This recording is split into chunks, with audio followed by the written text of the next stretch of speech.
That's cheating.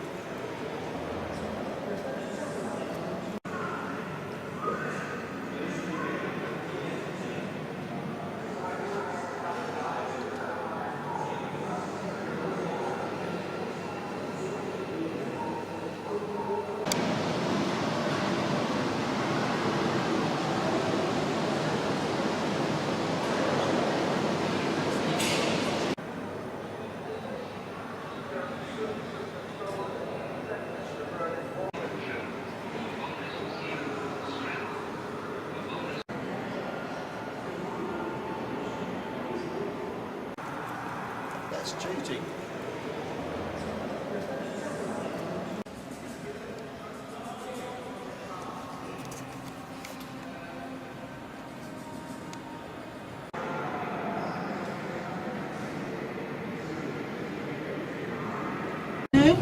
Can I just say, on behalf of Group Captain Adam Sampson, the Station Commander, welcome. Today's itinerary, we're going to first of all go to Hangar 146. We'll have a brief toilet stop there. Ooh. And then we'll go into the hangar for a group photograph before the visit commences. When we actually finish with your tour, could I ask you that you use the facilities on the way out, because Fulton Block toilets, there's not very many of them and there's a lot of you. Okay. You can use photography on your mobile, but what we do ask is that you aim your lens on the aircraft, not on the trainees, because we may have foreign students in the buildings and they don't like you taking photographs of them. But apart from that, listen to health and safety briefs as we go around and have an enjoyable day. Okay? Thank you. That last bit was on the low.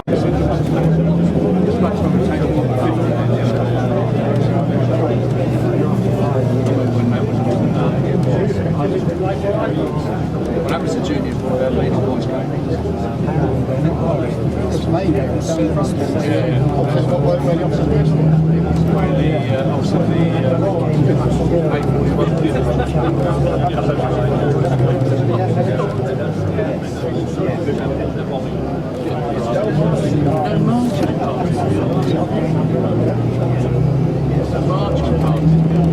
Yeah.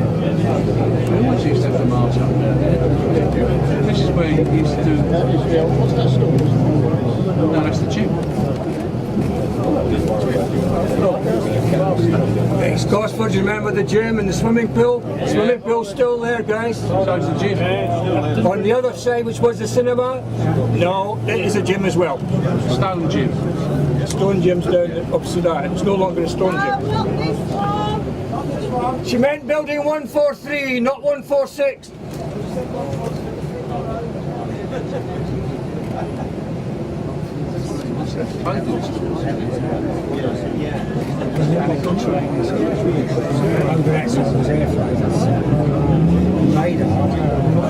Workshop, an equipment hanger, a leg hanger.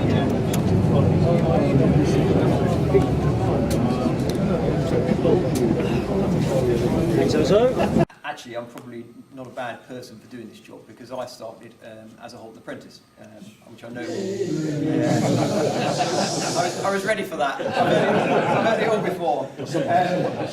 But so I started in this school. So for me to come full circle, that was '88 when I started there, and to come back and command the school is quite an honour for me. So that's. I won't bore you with the background in the middle bit, but that's why, you know, me standing up here as OC of the school is actually quite nice from my point of view. I wasn't going to bang on about the history of the school, because I'm guessing actually you probably already know some of that. So I was just going to mention a little bit more about, you know, what's going on today. You know, what are the trainees, you know, that are coming through Cosford today? What are they seeing, and how do they progress? And then, you know, what does the future hold? So for a trainee today, coming into Trade Group 1, so avionics, mechanical, armaments, and then Trade Group 13 as well, survival equipment personnel.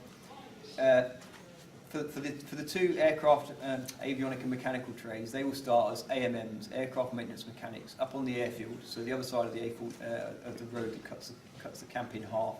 And they'll spend 6 months up there, and there's a load more Jaguars up there. 13 of which are actually live and taxiable, so we can get the engines turning and we can get them moving around the runways, we can make some noise. And that's the whole idea, really. It's 6 months of realistic training for somebody who's never stood next to a fast jet before. You know, as many of you will appreciate, you know, that can be a bit of a frightening experience for the first time.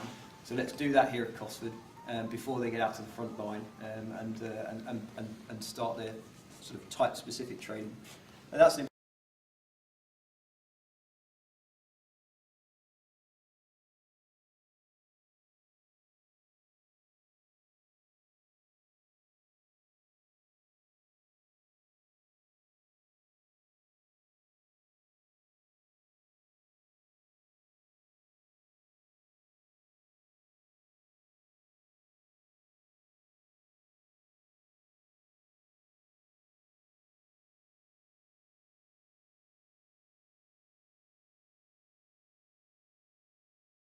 And you had navigators had 4 programs, and you had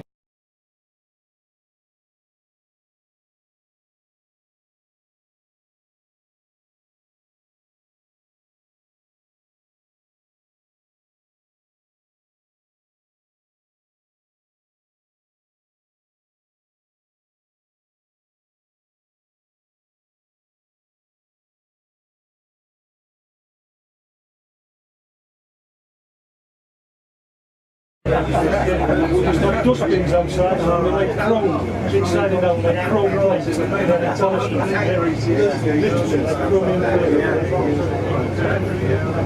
They went there from all over, like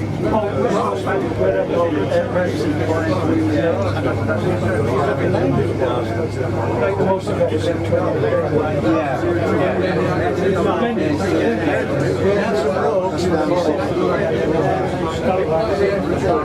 6 volts and blocks.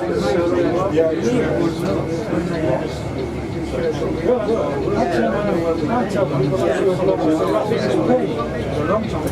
We went into 40 blocks. This says for my did some decorations moved into wood huts for us. We used to have to walk across the 19th lane. That way, and came back in over the far. this used to be the radar.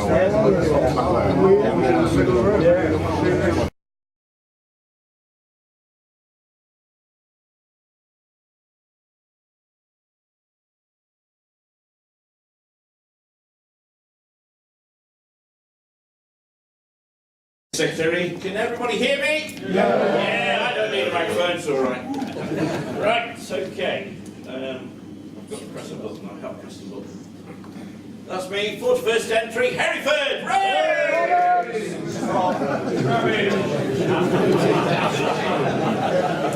I was a duvet technician, I'll have you know.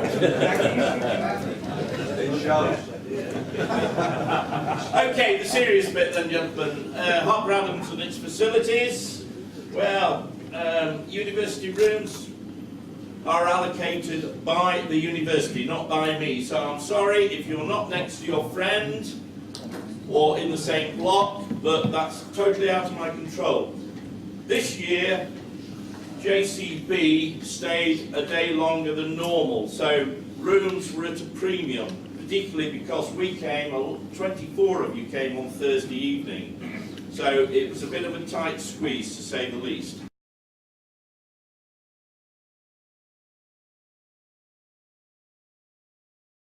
The association's ability to function properly.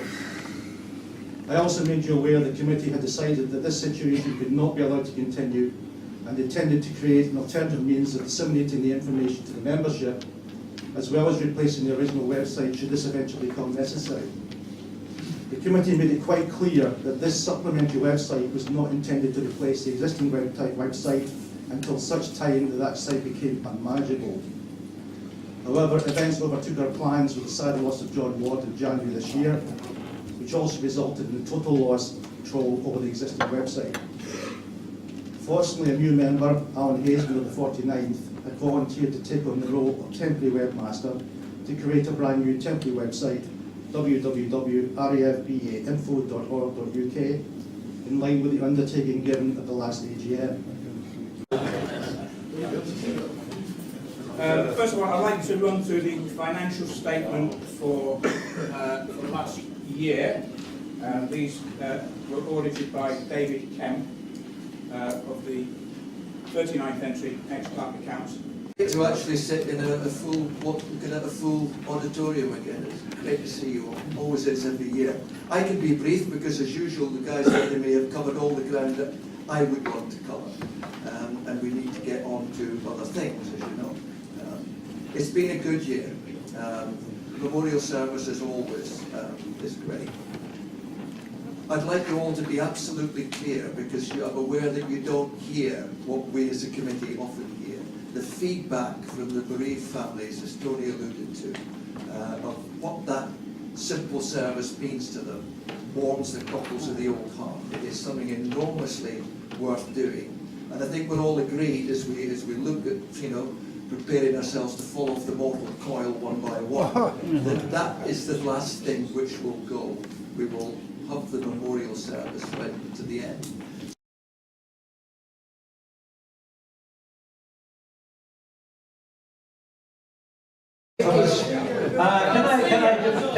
Can you hear me? Can I just say, first of all, how happy I am to be here. To be honest with you, at my age, I'm happy to be anywhere. My wife said to me last night, she said, let's go upstairs and make love. I said, which one would you like? I can't do both. But my little grandson, who is 6, told me when I left home, he said, take this, Grandad, he said, take this book with you. I don't know whether you can see it, but it's called Life as a Battle of Britain Pilots. Now, I was not a pilot, and I was even a little bit too young for the Battle of Britain. But I have to tell you, one of the reasons that I am here this evening was that I was a member of the Royal Air Force. I was not a serious airman like you guys, but I was actually almost the last bunch of people who were called up for national service. And we all remember our number, don't we? All those years ago, I still remember my number, which was 505532. And yes, get some in. Thank you. And I rose to the dizzy heights of SAC. I can tell you're impressed.